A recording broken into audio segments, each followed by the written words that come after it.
EVM गलत है क्या? ईवीएम ही सारा फसाद का जड़ है सर। आप लोग वहाँ पंजाब में कैसे जीत गए? ईवीएम गलत है, ऐसा कुछ नहीं होता। यही तो ट्रिक है सर। दिल्ली में कैसे जीत जा रहे हैं? नहीं नहीं, ये अलग की बात हो गई। यहाँ की 5 स्टेट में एक छोटा सा स्टेट दे दीजिए, छोटा सा प्रसाद दे दीजिए और पूरा भंडारा हड़प जाइए। बाद अगर कोई तानाशाह हुआ है तो नरेंद्र मोदी हुए हैं। विपक्ष वालों का यही तो है, जब जीत जाते हैं तो ईवीएम में कोई सवाल है कि सारी हार गए। सारी संस्थाएं जब आपके गुलाम की तरह काम कर रही हैं तो विपक्ष आरोप लगा करके करके आदमी पार्टी विधानसभा में ईवीएम को हैक करके दिखाई और आज जो है आम आदमी पार्टी को गलत तरीके से घोटालों में, शराब घोटालों में दिखाकर बदनाम किया जा रहा है, को दबाया जा रहा है। तो मीडिया के लोगों को इसमें जिस तरह हम लोग तंत्र बचाओ भारत बचाओ अपना धरना प्रदर्शन कर रहे हैं, मैं चाहूंगा कि मीडिया के लोग जिस दिन धरना प्रदर्शन करेंगे उस दिन हम आम आदमी पार्टी के लोग उसमें पूरी जोर तरीका से जो है उनका समर्थन करेंगे। गोली मार दीजिए अरविंद केजरीवाल को और आपके जेल में जो बंद है मनीष सिसोदिया और संजय सिंह को जहर दे कर मार दीजिए। क्या चीजें प्रकट करना चाह रहे हैं, क्या दिखाना चाह रहे हैं आप यहाँ पर पूरे हिंदुस्तान में? और सीबीआई दोनों मोदी जी के कुत्ते बन के रह गए हैं दरवाजे पे। भीख नहीं चाहिए हम लोग को, राशन नहीं चाहिए हम लोग को, मतलब शिक्षा चाहिए, स्वच्छ चाहिए हम लोग को। तो आप पूरे इतना बढ़िया काम कर रहे हैं मोदी का, आप लोग विरोध कर रहे हैं। हम कहाँ विरोध तो नहीं कर रहे हैं। ये अगर हम आपको कोई किसी को लग रहा है विरोध कर रहे हैं तो ईवीएम को बैन किया जाए। हम ईवीएम जिस रोज अगर बैन हो जाता है और बैलेट पेपर से चुनाव होती है तो नरेंद्र मोदी जी की एक चैलेंज है कि अपना जो भी है अपना हिटलरशाही वो दिखा दे, अपना गवर्नमेंट बना करके सेटल पे दिखा दे। ईवीएम गलत है क्या? ईवीएम ही सारा फसाद का जड़ है सर। आप लोग वहाँ पंजाब में कैसे जीत गए? ईवीएम गलत है, ऐसा कुछ नहीं होता। यही तो ट्रिक है सर। दिल्ली में कैसे जीत जा रहे हैं? नहीं नहीं, ये अलग की बात हो गई। यहाँ की 5 स्टेट में एक छोटा सा स्टेट दे दीजिए, छोटा सा प्रसाद दे दीजिए और पूरा भंडारा हड़प जाइए, पूरा भंडारा हड़प जाइए। ये था गेट पर प्रसाद लेने गए। पहली बार हिंदुस्तान के इतिहास में एक लोकतंत्र में तानाशाह का जन्म हुआ है। आजादी के बाद अगर कोई तानाशाह हुआ है तो नरेंद्र मोदी हुए हैं। विपक्ष वालों का यही तो है, जब जीत जाते हैं तो ईवीएम में कोई सवाल है कि सारी हार गए। सारी संस्थाएं जब आपके गुलाम की तरह काम कर रही हैं तो विपक्ष आरोप लगा करके कर क्या सकता है? कल को ईवीएम आपका चुनाव आयोग ये कह चुका है कि अगर कोई इसको हैक कर सकता है तो हमें ये करके दिखाए। हमारे कहने का मतलब, आप लोग माइक पर, हमारे कहने का मतलब है कि आम आदमी पार्टी विधानसभा में ईवीएम को हैक करके दिखाई और आज जो है आम आदमी पार्टी को गलत तरीके से घोटालों में, शराब घोटालों में दिखाकर बदनाम किया जा रहा है। आम आदमी पार्टी जो है सो आज पूरे देश में इतनी महंगाई तेजी से बढ़ रही है कि हम पूरे आम लोग, जितने आम आदमी लोग हैं वो सब महंगाई से त्रस्त हैं और इतने में मोदी सरकार इतनी बहुमत से जीत रही है। आप मीडिया के लोगों को भी समझना चाहिए काम कर रही है मोदी सरकार तो इसलिए जीत रही है। मोदी सरकार तो महंगाई कर रही है, मोदी सरकार तो अडानी पे काम कर रही है, मोदी सरकार तो अंबानी पे काम कर रही है और मोदी सरकार जनता के लिए क्या कर रही है आप धरती पे उतर के देखिए। आम आदमी पार्टी में आप देखिएगा तो सभी लोग एक नौजवान और पढ़े लिखे गांव घर से उठकर आए हुए हैं। मैं बिहार से आया हूं, मैं वहाँ का बक्सर जिला का जिलाध्यक्ष हूँ और वहाँ पर हम लोग लगभग 100 की संख्या बनाए। मीडिया को दबाया जा रहा है तो मीडिया के लोगों को इसमें जिस तरह हम लोग तंत्र बचाओ भारत बचाओ अपना धरना प्रदर्शन कर रहे हैं, मैं चाहूंगा कि मीडिया के लोग जिस दिन धरना प्रदर्शन करेंगे उस दिन हम आम आदमी पार्टी के लोग उसमें पूरी जोर तरीका से जो है उनका समर्थन करेंगे। सर अभी आपने जो सवाल किया कि अभी एक मिनट अभी आपने सवाल किया कि आम आदमी पार्टी के सारे लोग ऊपरी स्तर के जो अरविंद केजरीवाल के ऊपर जो समन भेजा गया है और संजय सिंह को जो जेल में भेज दिया गया है, मैं आपके चैनल से ये सिसोदिया भी, हाँ मनीष सिसोदिया भी गए जेल। तो मैं मोदी जी को मैं बता देना चाहता हूँ कि मोदी जी गोली मार दीजिए अरविंद केजरीवाल को और आपके जेल में जो बंद है मनीष सिसोदिया और संजय सिंह को जहर दे कर मार दीजिए। क्या चीजें प्रकट करना चाह रहे हैं, क्या दिखाना चाह रहे हैं आप यहाँ पर पूरे हिंदुस्तान में? कौन सी आपकी हिटलरशाही है जो एक सांसद आपकी क्या बोला था किसानों की आवाज को उठाता है, आपकी जो भी है उसको उठाता है, और वही की काला तीनों कानून वापस आप ले लेते हैं। आप हर गलती को तो खुद ही महसूस करते हैं। मीडिया, मैं आपको बता रहा हूँ, सुनिए, मैं आपको बता रहा हूँ, नहीं मैं आपको बता रहा हूँ, आप मीडिया की बात कर रही हैं, मैं आपसे प्रश्न रख रहा हूँ, मीडिया से पूछ रहा हूँ कि भारतीय जनता पार्टी की सरकार है, मोदी जी की सरकार है, जिस मजीठिया बेज को मीडिया अपने लिए लागू नहीं कर पाई, अपने लिए आवाज नहीं उठा पाई मोदी जी के डर के मारे, वो विपक्ष को झूठा फंसाने वाले तानाशाह के विरुद्ध कैसे आवाज उठाएगी? तो मीडिया पहले निष्पक्ष होकर के काम करे।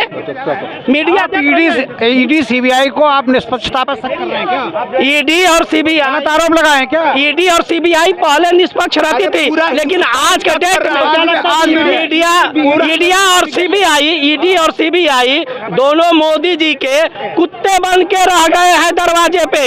अच्छा, जहाँ पे एक प्रधान बात करते हैं आप करता है, स्वतंत्र संस्था को आप ऐसे कह रहे हैं? आप इसलिए कह रहे हैं, स्वतंत्र संस्था को कह रहे हैं कि जब वो नोटिस देती है और उसको साल भर तक कोई सबूत ही नहीं मिलता है, और हर बार कहती है कि हम अगले डेट पे सबूत देंगे मनीष सिसोदिया के विरुद्ध में, अगले डेट पे देंगे, ये क्या तमाशा है?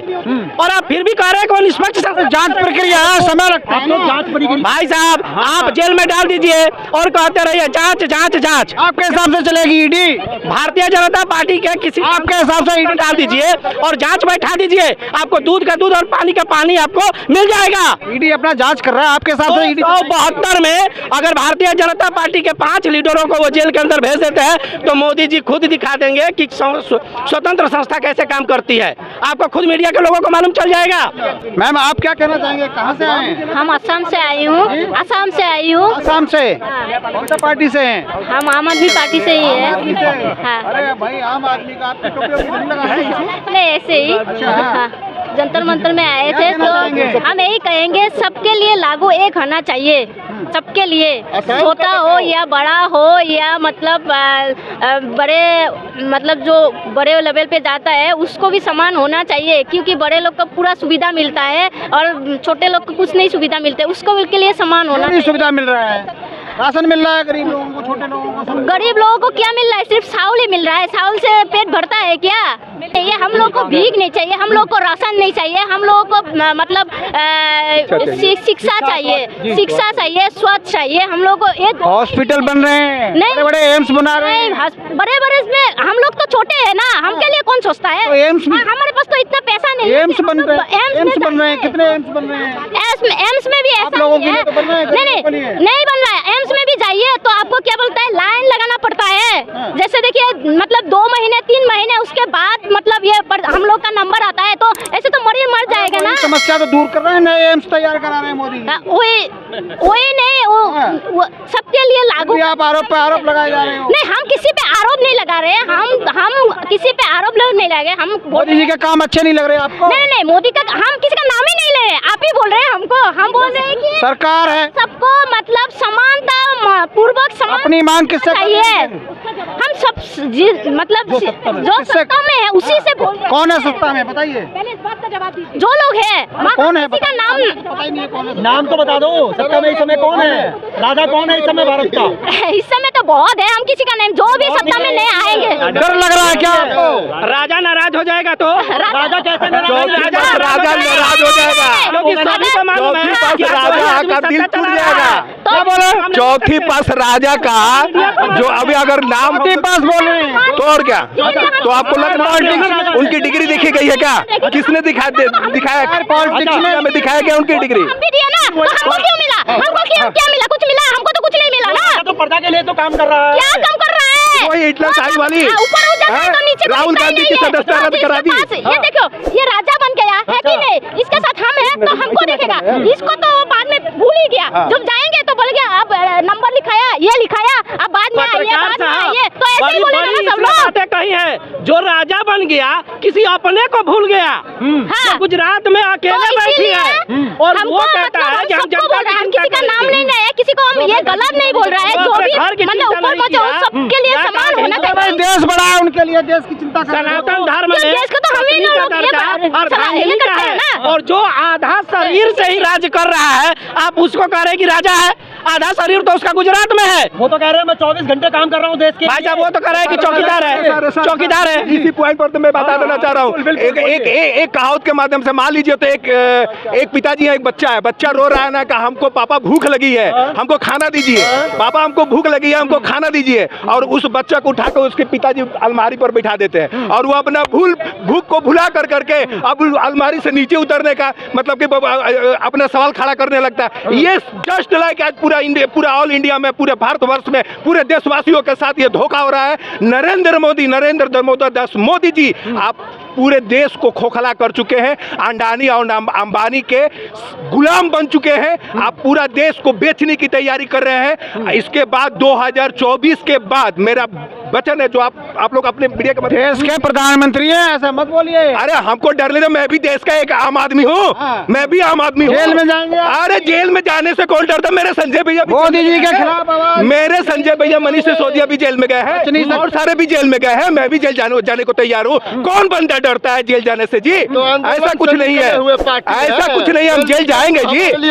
आज पूरा का पूरा हार प्रदर्शन। क्या लगता है कि मोदी जी ने सभी को अलमारी पे बैठा दिया है, हाँ। नीचे झूलते रहो, कैसे उतरना है? हाँ यही बात। हाँ देखिए ऐसा ना कि जैसे नरेंद्र मोदी जी, हाँ नरेंद्र मोदी जी, हाँ जैसे मुर्गी अंडा दे रही थी, देश का कहानी मैं बता रहा हूँ था, मुर्गी अंडा दे रही थी और मालिक बेच रहा था, मुर्गी अंडा दे रही थी और मालिक बेच रहा था। मालिक ने आके मुर्गी से बोलता है, कहे मुर्गी तुम अंडा बहुत बढ़िया देती हो, अंडा और दिया करो, देश हित के लिए तुम्हारे अंडे की जरूरत है, तुम्हारे लिए अच्छे दिन आने वाले हैं। अब ये मुर्गी देखकर नाचने लगी, मुर्गी पूरा, अरे चलो अब देश हित के लिए मैं भी काम आने वाला हूँ और अब तो हमारे अंडे भी बिकेंगे और हमारा मालिक भी हो गया है। तुम अगर इसी तरह काम करती रहोगी, मैं तुम्हारा जो डरबा है, जो छोटा सा जो घर बनाया गया है, उसको मैं सोने का बना दूंगा। ये ख्वाब दिखा कर करके उस मुर्गी का मतलब कि अपना शोषण करना शुरू कर दिया और मुर्गी धीरे धीरे अंडा अपना देती गई, मालिक बेचता गया।